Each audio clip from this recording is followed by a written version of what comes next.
This story is a work of fiction, inspired by real events. Names, dates, locations, and identifying details have been changed or dramatized to protect privacy and enhance the narrative. Any resemblance to actual persons, living or dead, is purely coincidental or used fictitiously. This content is intended for entertainment and educational purposes only. It does not aim to glorify crime, promote violence, or pass judgment on real individuals. Viewer discretion is advised. Some scenes may contain mature, disturbing, or triggering content. What you are about to watch could have happened anywhere, to anyone. It's inspired by real events. Whispers of truth, buried beneath layers of fiction. We've changed the names, the dates, the locations, but the emotions, the betrayal, the fear, those are real. This story is not meant to accuse, only to reveal, to make you question, who do you really trust? If stories like this keep you thinking, long after they end, hit subscribe, smash like, and drop your theory in the comments. Now watch closely, before the truth disappears again. The rain came down in sheets that night, pounding against the old cabin walls as if trying to warn whoever was inside. A single bulb outside the porch flickered on and off, lighting the soaked ground in uneven flashes. Inside, a stillness hung in the air, heavy, tense, and moments away from breaking. By the time emergency responders burst through the wooden door, the scene waiting for them was unlike anything they expected on what should have been an ordinary family trip. No one spoke at first. Even the storm outside seemed to pause. Then came the words, quiet, almost lost in the chaos, murmured by a first responder trying to make sense of the trembling boy before him. He said he didn't mean to do it, but he didn't know what else to do. A sentence that would echo far beyond this cabin. A sentence that would force an entire community to ask the same haunting question. What pushes a 16-year-old to stand between his mother and the man who claimed to love her? Tonight was supposed to be a healing trip, one last attempt to bring peace to a home held together by hope and silence. Instead, it became the moment everything fell apart. To understand what led to this storm-soaked night. To understand why a boy felt cornered in a place meant for rest. We have to go back. Long before the rain. Long before the cabin. Long before the world learned his name. Only then can we uncover what really happened on July 14, 2023. Before we begin, make sure you subscribe to the channel and turn on notifications. Your engagement helps us bring more verified stories to light. Now, let's step into a Texas neighborhood where the walls were thin, the tension was thick, and one ordinary school night collided with a secret that had been building for years. Let's begin. Before the storm hit Lake Livingston, before a single wire was thrust in desperation, the Carters were seen as a normal family on the outskirts of Houston. From the street, everything seemed steady, well-kept lawns, a mother leaving for her shift, a teenage boy walking to school, a man doing repairs in the driveway. That was the story everyone believed. Jalen Carter was 16. A quiet boy with an old soul, careful with his words, careful with his gestures. At school, he excelled in robotics, keeping his hands busy with circuits while his mind worked through algorithms and probabilities. At home, he kept a closer watch. Making sure his mother had eaten, that she could rest, that her long days didn't crush her. He carried responsibility like a shield, one forged through a childhood shaped by absence and care. Renee Carter, 38, worked nights at Memorial Hermann. Her colleagues described her as the one who remained steady when everyone else faltered. Her patience was legendary, her strength understated. Divorced years earlier from Jalen's father, she had endured betrayal and disappointment, yet she still wanted love, stability, and safety, for herself and for her son. She believed she found that in Mark Langford. Mark was 42, a former offshore oil rig worker, now taking small contracting jobs around Houston. On the surface, he appeared reliable. His past, however, was marked by instability, injuries, lost work, and a temper contained mostly behind closed doors. To neighbors, he was courteous, polite, even helpful. At home, he demanded attention, obedience, and respect. Not with shouts at first, but with control that could go unnoticed until it became suffocating. The family came together at a volunteer event one spring morning. Renee was organizing backpacks for schoolchildren, Mark was loading boxes. A joke here, a shared laugh there, a conversation about work, life, responsibility. Slowly, a bond formed. Jalen observed, cautious but hopeful. She seemed happy, he later told a school counselor. He wanted that happiness to last, even if it meant bending his own comfort around Mark. For a time, it did last. Sunday pancakes. Quiet evenings. Small routines that made them feel normal. But under that surface, tension seeped in. It started with money. Mark took over the bills, claiming he was easing her burden. Renee agreed. Later, she noticed how he questioned every receipt, every transaction. "Why did you buy this?" he'd ask, casually. Then came the schedules. "You said you'd be home at 7, he'd say, almost conversationally, yet edged with warning. Renee would nod, sometimes lower her eyes, internalizing the message that disagreement brought risk. Jalen noticed too. He noticed the way Mark's voice shifted when alone with them. The polite, measured man outside became impatient and sharp behind closed doors. When Jalen came home late from robotics one evening, Mark was in the kitchen. "Calm, almost casual," he said, "if you're living under this roof, you need to be where you say you'll be." It wasn't loud, it wasn't violent, but Jalen felt the weight of it in his chest. Renee looked down, silent, as if she had learned that silence could keep her safe. Over months, the pattern became clear. Mark directed the household, Renee accommodated, and Jalen absorbed the tension, careful never to add to it. On the outside, their home was orderly. Inside, every word, every movement was measured, cautious, negotiated. And that brings us to the question that would define the next chapter. If the Carters appeared peaceful, secure, even happy to the outside world, what forces had shifted the balance inside their home, quietly waiting for the moment it could no longer be contained? Inside the Carter home, the quiet of the Houston suburbs was deceptive. From the street, neighbors saw a tidy yard, a mother leaving for her shift, a teenage boy walking to school, and a man fixing fences with polite nods. All was orderly.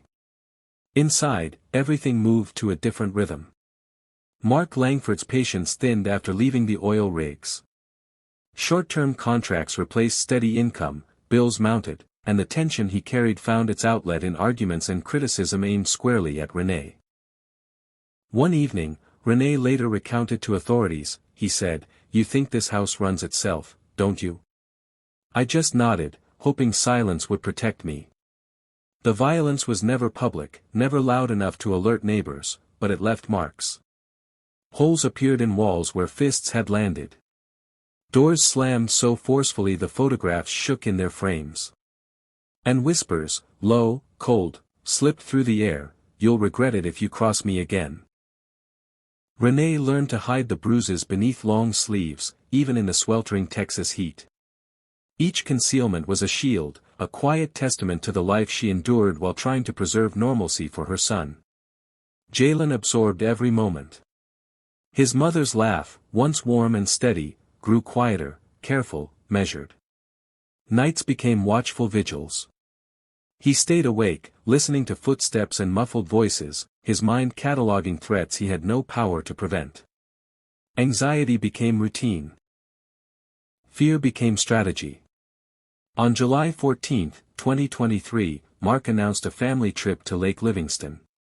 "We need a reset," he told Renee over dinner. She hesitated, knowing that peace at home was fragile, but the promise of distance, a weekend of calm, was tempting. "Maybe it will help," she said softly. Jalen didn't protest. He wanted to speak, to say no, but he stayed silent, weighing the need to protect his mother against the risks of confrontation. He knew, in a way only a child in such a household can, that silence sometimes felt safer than words. That morning, the car was packed. Coolers, backpacks, fishing rods, everyday items carrying the weight of a family silently bracing for tension. The sun rose over Houston streets, glinting on asphalt and rooftops, unaware of the anxiety tucked inside the sedan speeding toward the lake. They left hoping for calm. What awaited them at Lake Livingston would demand more than hope. It would demand decisions no 16-year-old should ever face. The morning of July 14, 2023, began like any other in Houston, but inside the Carter family, unease was already mounting. By 10:30 a.m., they were on the road, heading toward Lake Livingston. The drive was quiet. Jalen stared out the window, watching sunlight flicker across the highway.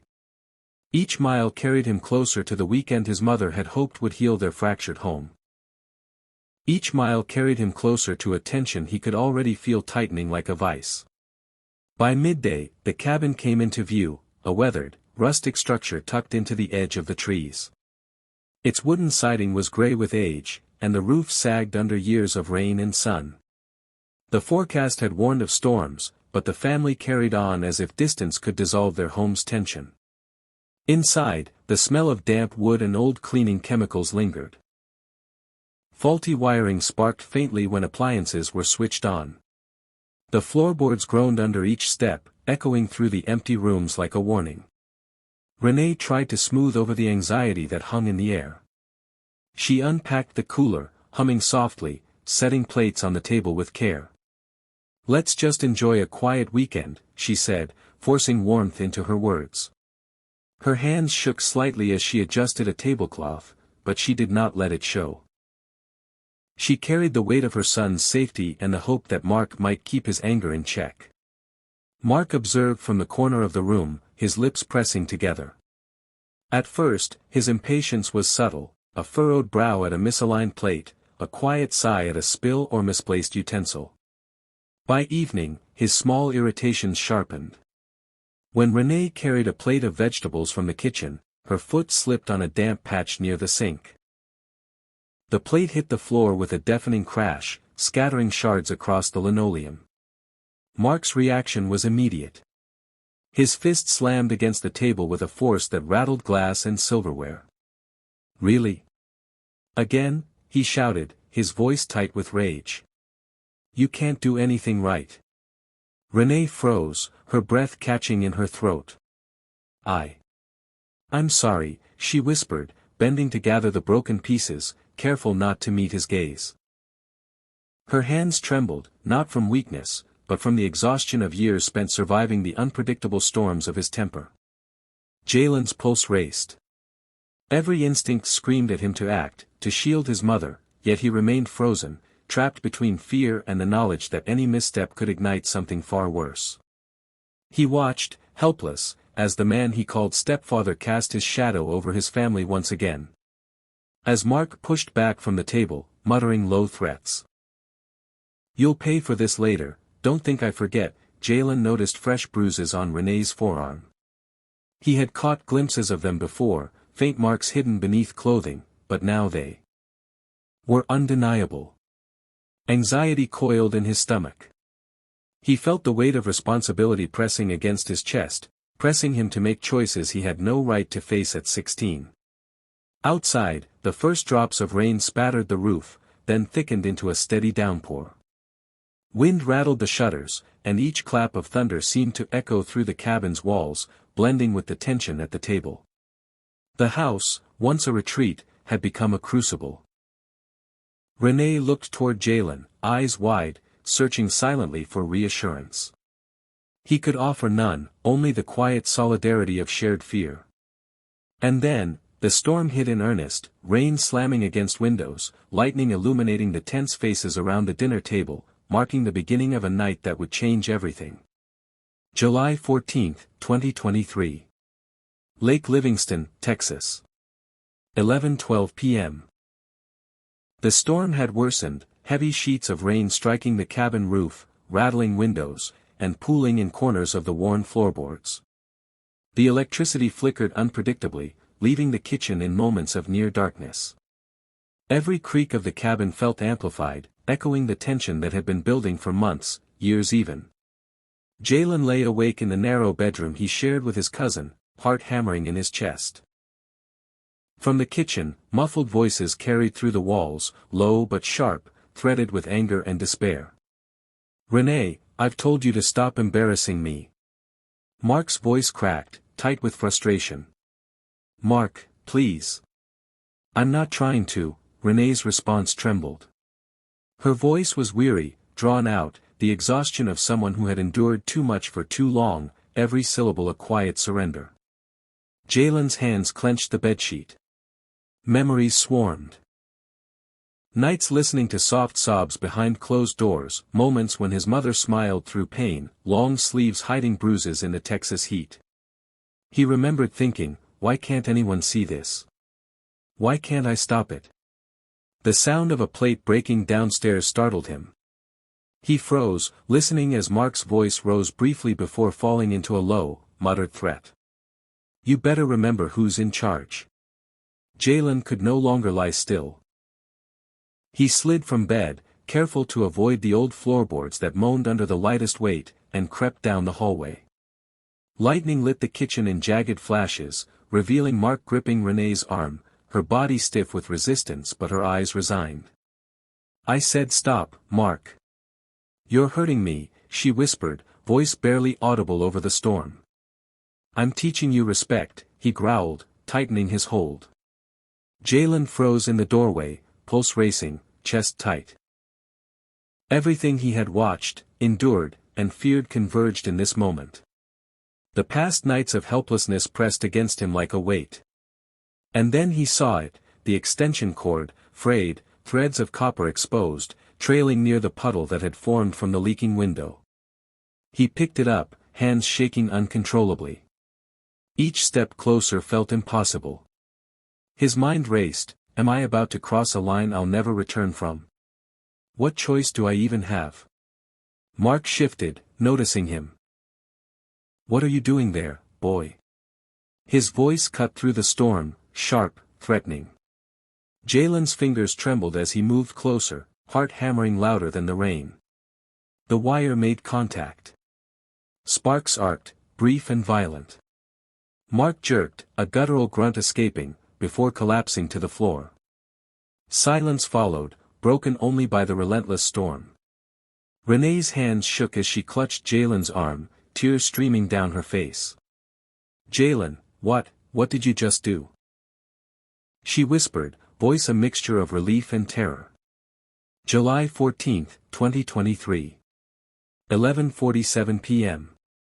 A teenager, driven by fear, desperation, and a lifetime of watching the man who raised him harm the one person he loved most, now stood over a man who might not live through the night.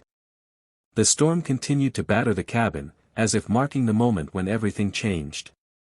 July 15, 2023. Lake Livingston, Texas. 12:52 a.m. The storm had passed, leaving the cabin slick with rain and the air thick with tension. Deputies entered quietly, flashlights cutting through the dim interior.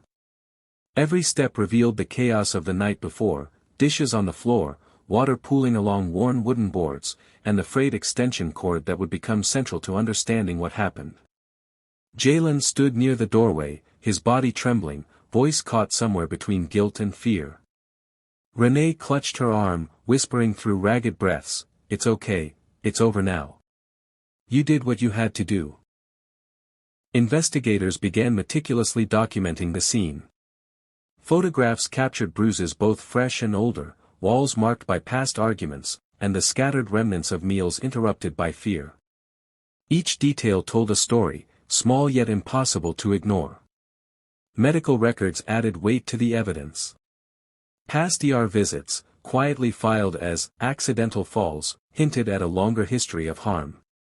Nurse notes, written in careful understatement, flagged injuries inconsistent with everyday accidents.